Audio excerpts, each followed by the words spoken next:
با نماد خدای مهربان سلام. برنامه نوبتی کتابخانه است و ما در این برنامه تنها به یک سوال خود پاسخ میگیریم و در مهمانی ما هستند استاد عبدالمومن شریف و برنامه خیلی خوش آمده. تشکر که دعوت ما رو دیگر بار پذیرفتید. استاد، در این برنامه فقط از شما یک سوال میکنه و پوسکنده و روکنده، چنانه که میگم به این سوال آشکارا هم جواب بگویید. و این که سینتون به اینجا رسیده است، کارهای فرهنگی زیاد هم کردید و تلاش‌های بیشتری کردید برای تغییر اخلاق در جامعه، برای تبلیغ خوبی ها، برای تبلیغ اندیشه. شما باور میکنید اول اینکه جامعه از حد زیاد دروغ میگوید و فکر میکنید چرا امروز دروغ سراسر جامعه را گرفت و ما از این دروغ ها چی میخواهیم و عاقبتش چی است؟ خب ببینید، اول تشکر برای دعوت و من با خود سوال دادم که مثلا من کیم، چیم که دعوت کردی به این برنامه، در این برنامه آیا ارزنده هستم؟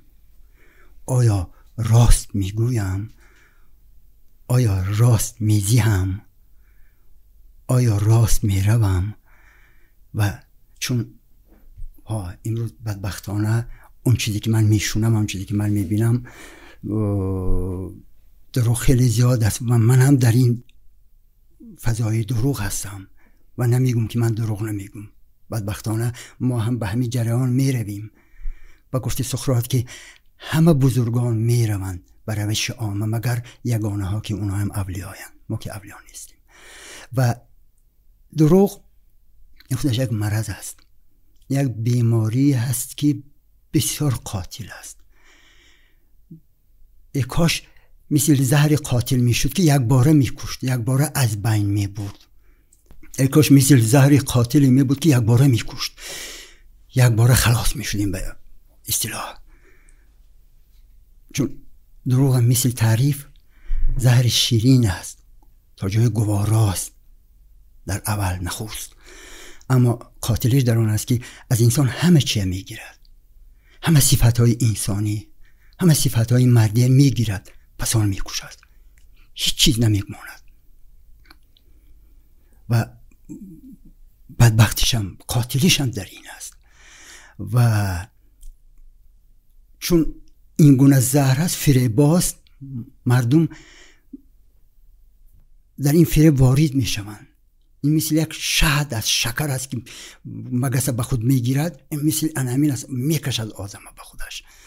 من خودم در زندگیم کم نیست که دروغ گفتم بدبختانه، و امروز در این سن و سالی که اکنون اون طرف نزدیکتر از این طرف، بعضا به دروغ‌های خودم به یاد میارم، وحشت من فرا میگیرد. میگم یا خدا، این دروغ‌های من اونا بخشیدنی است؟ در گمان که بخشیدنی است. و امروز من میبینم وقتی که از نزدیکانی خود، وقتی امروز جامعه، وقتی میبینم این دروغ، من دعوای آن ندارم که من اینقدر آدمی پاکم و برداشت این دروغ ندارم، نه. من دردم از آن است که این دروغ ها عاقبت دارد، این عمل ها پاداش دارد، اینا حتما سزاش میبینی، پاداشش حتما هست. و بدبختی سری این است.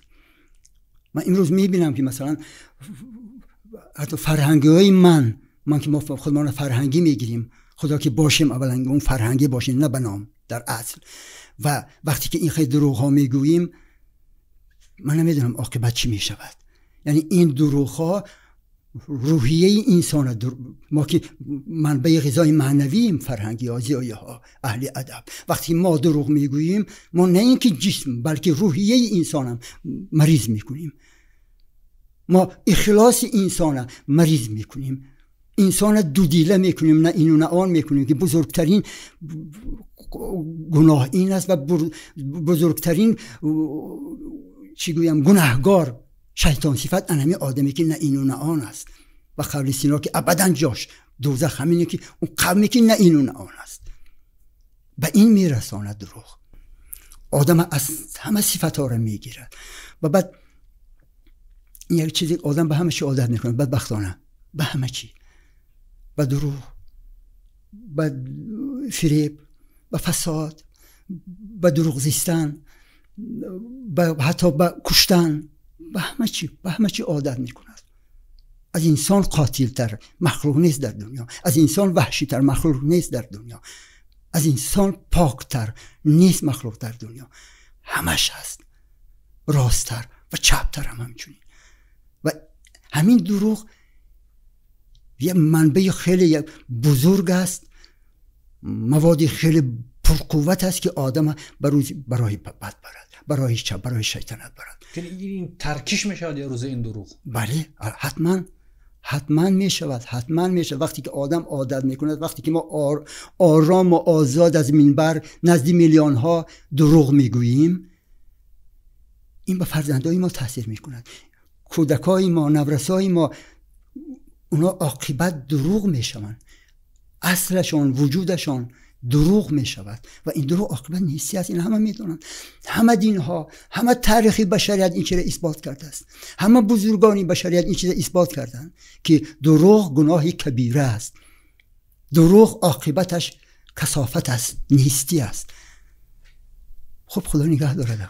حالا آخر بگوید که چی کار کنیم؟ ما نیاز به یک توبه عمومی داریم یا نیاز به اصلاح داریم و چی کار کنیم که این دروغایی که گفتید از بالا تا بیان میشنویم، چی کار کنیم که حداقل پستر شود؟ چی کار کنیم؟ قدمایی که شما میبینید ما چی کار باید کنیم؟ همه کارها را درست، همه کار کرد میشود مگر خب همون مرگ گفتیم این که معمول است. امکانیت هست. این بیماری بسیار سخت است اما دواش هست.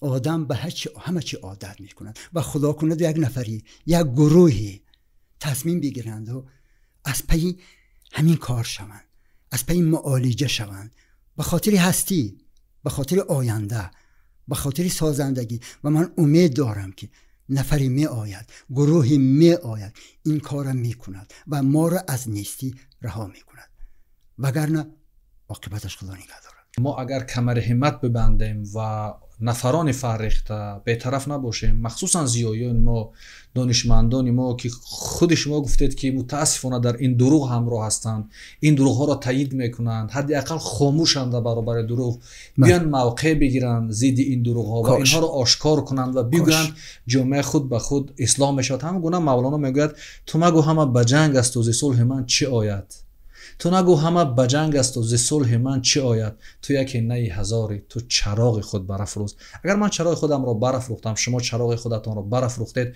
و این روشنایی بالاخره این تاریکی ها را از بین خواهد برد. تو میدانی که اصلاح بشر چیست؟ جز اصلاح خودی چیزی دیگر نیست. کاش که همه از خود سر کنیم. تشکر زیاد با ما بودن در بخش یک سوال عبدالمومن شریفی و این برنامه کتابخوان بود. تا برنامه آینده در حفظ و پناه خدا باشید.